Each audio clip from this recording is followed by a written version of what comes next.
Thanks for tuning in. I am joined by Mr. Ramesh, who is the MD and CEO of Kotak Investment Banking. Thank you so much for taking out the time to talk to us. 2023 has been the year of immense deals happening in terms of IPOs. But when we talk about 2024 in terms of M&A as well as IPOs, ECM for that matter, how do you see the year going ahead?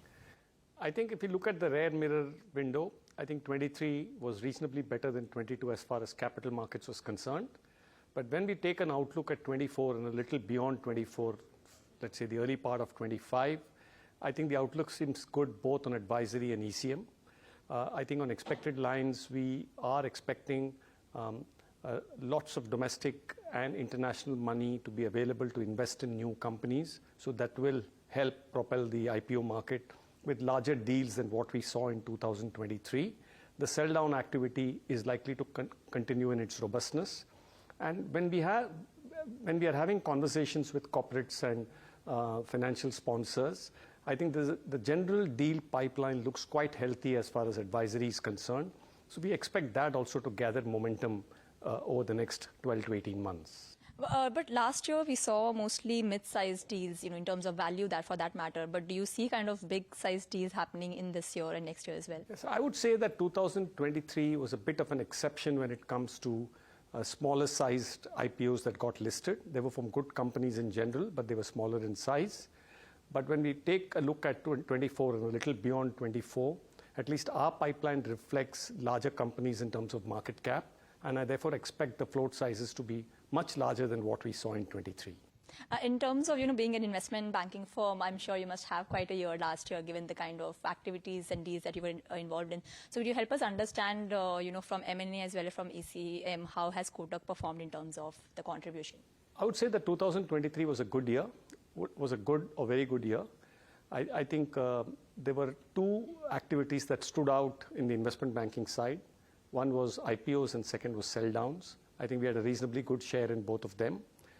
When it comes to M&A, while the actual deal closures have been muted, and there are reasons for that, I think we have used the time to engage with corporates and other relevant people to see how we can build our pipeline, which can be therefore sort of built out over the next 12 to 18 months. Right. We have, this is an election year, as far as India is concerned, as well as, US later.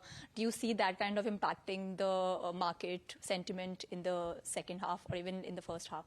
So when we talk to global and local investors, when we talk to global and local corporates and financial sponsors, what stands out in the context of India is not the elections, but where India is in the world. I think it's an excellent place to be in. In general, you see GDP growth and forecasts being great, overall barometers being great, technological advancement and digitalization being great. So more than the elections, people are talking that India is a place to be in. So we expect that positive momentum to propel deal activity. When there is a specific month around the elections, we can have some muted activity. This is something that we have always seen, but there's nothing to be concerned or nothing of any material nature that we at the moment need to be bothered about. Right. One question on the new age companies trying to hit the market, right? And especially we've seen many of the companies filing their DRHP with SEBI and obviously awaiting their approvals and possibly listing by next year. But how do you see that happening? Because we've seen in the last 2 years how there has been certain questions raised in terms of valuation, in terms of, after listing also impact of these companies. So what do you have to say on that? So before I make a comment on new age companies, I would make a general comment that if you see the IPO activity in 2023, and I expect that trend to broadly continue in 2024, it's been a buyer's market. Almost all the IPOs have returned money to investors, so which is a healthy market, healthy trend in the primary markets. And I'm not expecting a sea change when it comes to new listings, both from new age as well as other companies. So I think this penchant for more careful pricing, my personal view is that it is expected to continue, and in a way that is good for a long-term market. Having said that, from an issuer's perspective, and I have to think, Indian markets generally are richly valued. So I always call Indian capital markets as high entry valuation and high exit valuation. So issuers don't need to be concerned.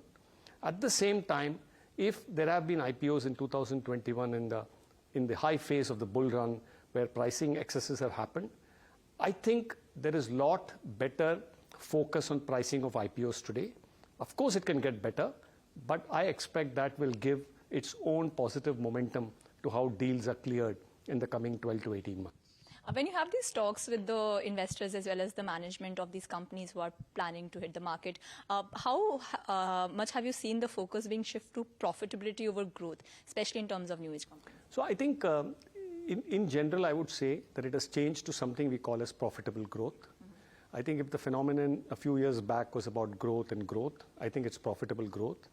And even in this phenomenon of profitable growth, which we generally measure in terms of EBITDA to start with, following to profit after tax, I think a number of companies are on the path to this profitability. So I do think that investors will have interest because these business models are started by some outstanding sponsors or founders, very unique businesses, have good market share, have demonstrated track record. So I don't think this will be a major concern as companies go to the IPO market.